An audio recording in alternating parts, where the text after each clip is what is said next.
চার ছক্কা হইচই, নান্নু কাকু গেল কই, চার ছক্কা হইচই, বিসিবি তোমরা গেছো কই।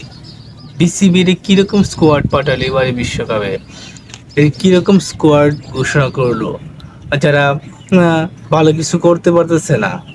যেখানে আমেরিকার মতো দলেরা 200+ রান করতেছে, উগান্ডারা ভালো স্কোর করতেছে, সেখানে বাংলাদেশ মাত্র 120-22 রানে থেমে যাচ্ছে। এটা কিরকম স্কোয়াড দিল। ক্যা তোমরা তামিম ইকবালকে এখন মিস করো না? তোমরা তামিম ইকবালকে ওপেনারের দরকার লাগে না? টপ অর্ডার করে বাবা বাবা, শান্তি রহমান, তারপর যে সুমাইয়া সরকার, তারপর তোমাদের টনটন দাস, টপ অর্ডারে এরা বলে ভরসা, এরা বলে বাংলাদেশের সেরা ওপেনার। কই গেল তোমাদের সেরা ওপেনার?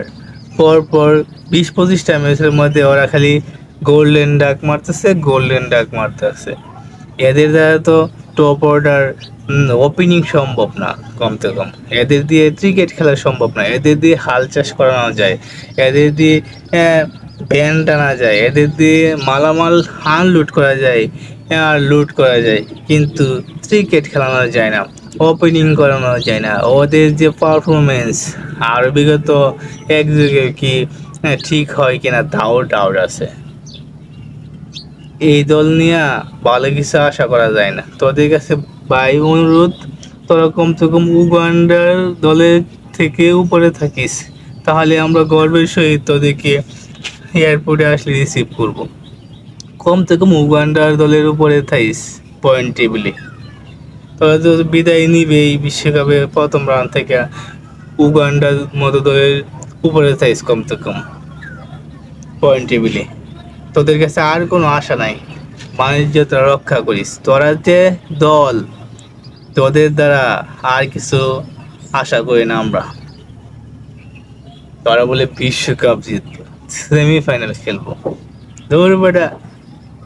তোদের থেকে যদি অ্যালেক্স সবুজ, অপু ভাই, প্রিন্স মামুন, লাইলা এদেরকে নিত, বাংলাদেশের জাহিদ খান স্কোয়াডে নিলেও তো করছে ভালো খেলতো। বাট তোরা ক্রিকেট খেলোস, ফাইজলামি করস। বাংলাদেশে আয়সা হাল চাষ কর,